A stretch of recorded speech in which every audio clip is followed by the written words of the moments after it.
going on, everybody? Welcome to an all-new installment of Renegades Reviews right here on the Casa Studios channel. And today I'm going to be talking about the 1995 Tom Hanks flick, Apollo 13. Starring Tom Hanks as Jim Lovell, Kevin Bacon as Jack Swigert, Bill Paxton as Fred Hayes, Ed Harris as Gene Kranz, and Gary Sinise as Ken Mattingly.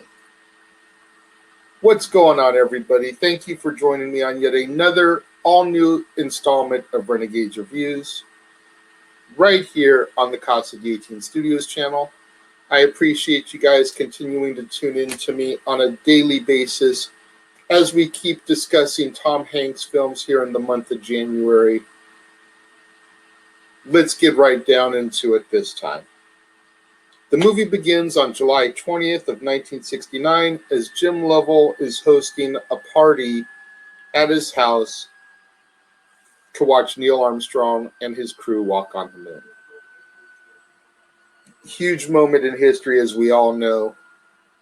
So I can only imagine what it would have been like to have been a fellow astronaut at that time, sitting at home and watching one of your brethren, if you will, boldly go where no man has gone before, to steal the phrase from Star Trek. 3 months later, Lovell is taking a group of VIPs on a tour at NASA's Vertical Assembly Building. He gets interrupted by his boss, Deke. Lovell is told there's problems with Alan Shepard's crew, the crew that's supposed to be flying the Apollo 13. So they're getting bumped, and his team is getting put into that spot.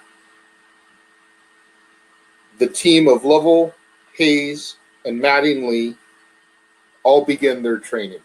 They've got rigorous exercises that they have to go through to try to prepare themselves for what's to come on this expedition. However, a few days before the launch, Ken Mattingly is exposed to German measles.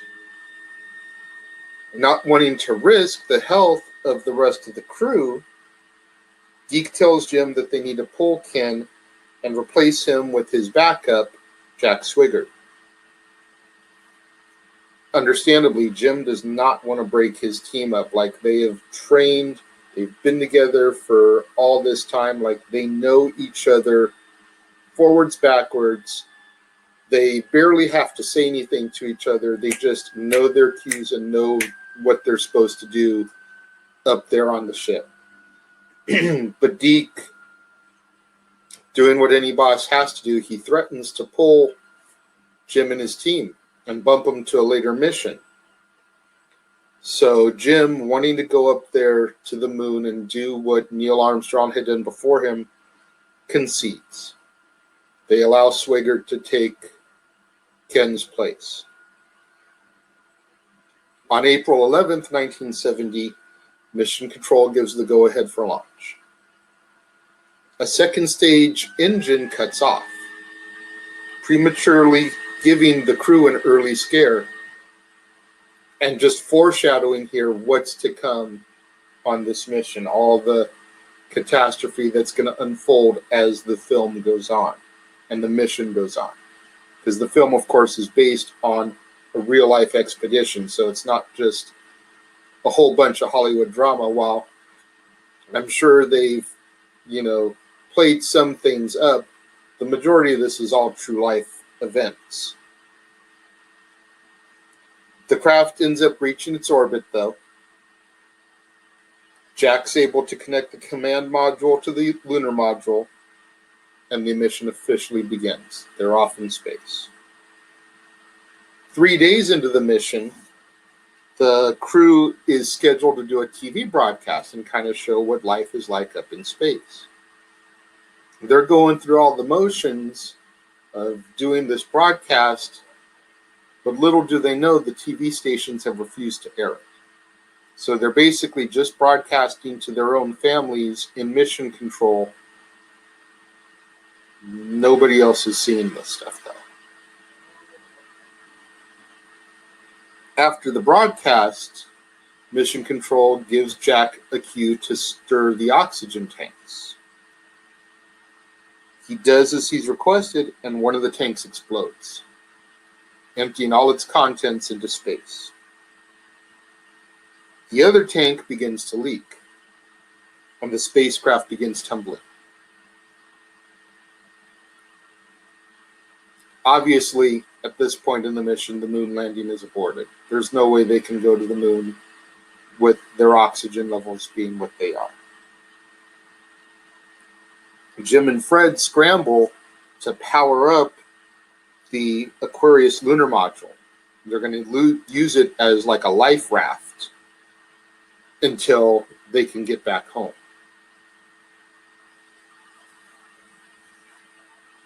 Jack is trying to cut down the power in the main ship before it fully runs out of energy. That way they still have a little bit of battery left to get them back home safely. Back at Mission Control, Gene begins a plan to get the boys home safely, stating failure is not an option here. We must get these guys back.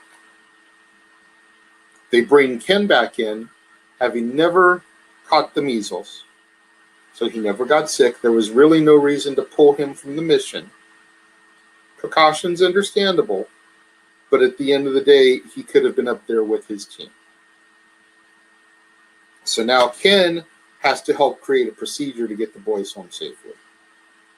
While they're up in space trying to survive, he's on the ground in the simulators, experiencing the exact same stuff they're experiencing on the ground to try to figure out the best way to get them back. The crew up in space is facing freezing conditions. Fred and Jack begin to argue about who's to blame.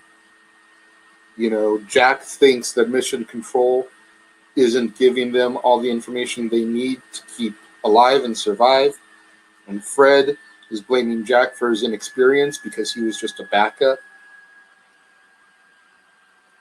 When the carbon dioxide levels start getting dangerous, Mission Control needs to try to find a way to make square filters fit into round receptacles.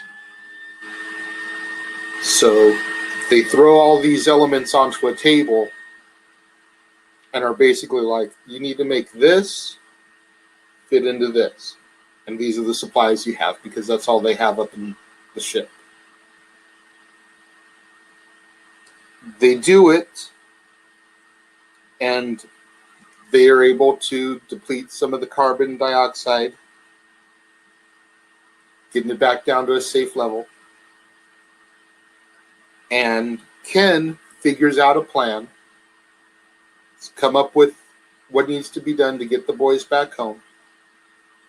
He begins transmitting it to Jack, who restarts the ship by transferring extra power from the Aquarius to the main ship. The procedure works, and the boys end up splashing down safely in the Pacific Ocean.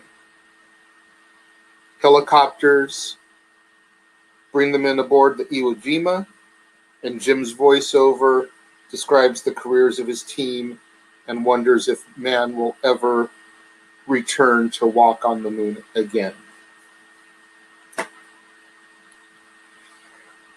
I know I went through that all pretty quickly, but I feel like Apollo 13 is one of those movies that everyone has pretty much seen at this point in their lives, whether you saw it in school for its historical content, or you saw it in theaters when it was originally released, or you've seen it on VHS, DVD, streaming, etc.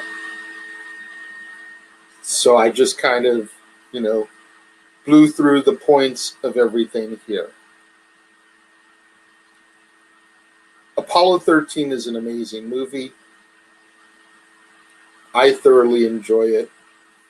I enjoyed enough. I'm going to give it 4 stars out of 5.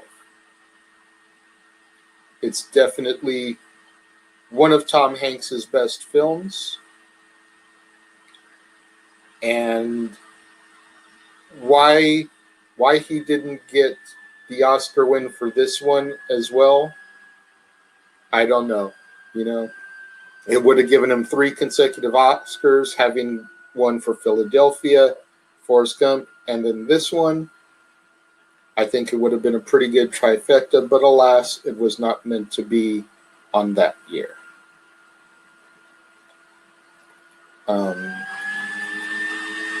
What do you guys think of Apollo 13? Leave your thoughts in the comment box below. As always, I will definitely get back to you, respond, correspond. Let's not forget to get those hashtags out there on the social media. Hashtag Casa D18 Studios, hashtag Renegades Reviews, hashtag Renegade Returns, and the ever popular hashtag Shenanigans. We interrupt this episode of Renegades Reviews for an important announcement about merchandising. Merchandising? What's that? Merchandising. Come, I'll show you. Merchandising, merchandising, where the real money's made. Make sure you go over to teespring.com/stores/Jeff Meacham Network for all the t-shirts you see here from the West Coast professor, Jeff Meacham himself. You can get shirts for the Jeff Meacham Network, Talk Wrestling, as well as the red and gold Meachamania shirts. And while you're there, don't forget to get your shirts of the Casa D18 Studios Brotherhood, the Dads on Wrestling shirt, the Renegade J.J. Williams, Statboy Sports Bar, and the hashtag Statboy Approved shirt. Make sure you go over to teespring.com/stores/Jeff Meacham Network and score your shirts today. Don't forget to go, as the commercial just said, support, buy the merchandise. Get yourself the Dad's Not Only on Wrestling t-shirt. Get the Renegade J.J. Williams t-shirt. Statboy Sports Bar, Statboy Approved. All the shirts of the Jeff Meacham Network. Make sure you go out and support those. In doing so, you're supporting me. You're supporting the Casa D18 brethren, and that's always a good thing. I'm working hard to come up with what's going to be going on the channel here in the next month or so. As I've told you in the past, I've already kind of got a lot of things planned, at least theme-wise, what I want to do. I'm starting to fill in gaps here with some movies for those themes. As a matter of fact, next month, February, I'm going to be doing a twofer. I've got 2 different themes.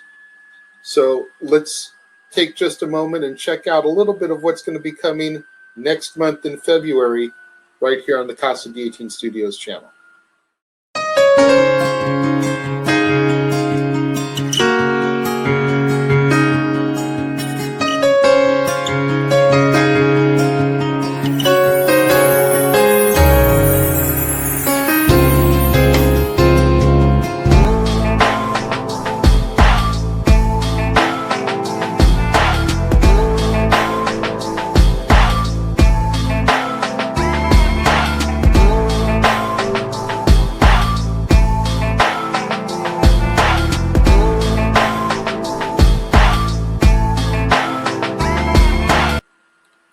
Lots of good content. As you can see, we're going to be doing chick flicks, rom-coms. We're going to be talking about beaches. We're going to be doing Breakfast at Tiffany's. Just a lot of 14 days of nothing but chick flicks leading up from the 1st of February into Valentine's Day. Starting the 15th, we're going to be saluting Black history here on the channel. We're going to be talking about Ray. We're going to be talking about Ali. Straight Outta Compton. I've got Marshall scheduled in there. The story of Thurgood Marshall. Roots, the epic mini-series from the 70s. We're going to talk about the entire series right here on the channel. It's going to be a lot of great content coming up next month in February. Do you guys have movies you'd like for me to review, leave suggestions in the comment box. Again, I've pretty much got this year planned, but I'm looking to start penciling things in for next year already. I know the year has barely started, and I'm here talking about 2022. But when your schedule is as chaotic as mine, you've got to plan ahead, plan ahead, plan ahead. A good friend of mine talks about drive and determination. And those are two things that I'm really trying to bring through here on the channel on Renegades Reviews. So give me suggestions so I can start penciling them in, start planning theme months for next year, so I can get to the movies that the people really want to see. As you know, I've stated this a couple times before, we're still living in the age of Corona, at least as I'm filming this. Once restrictions are lifted and movie theaters begin to reopen here in my area, I'll be doing double feature days once a week where I'll be talking about a new release movie that you can currently see in theaters, as well as whatever classic film is being reviewed as part of the theme month. If we can actually get a new release that fits in with the theme month by happenstance, that would be great as well. That would just add more to the theme. But, you know, I'm not expecting that to align up too terribly much. But we'll see what happens down the road.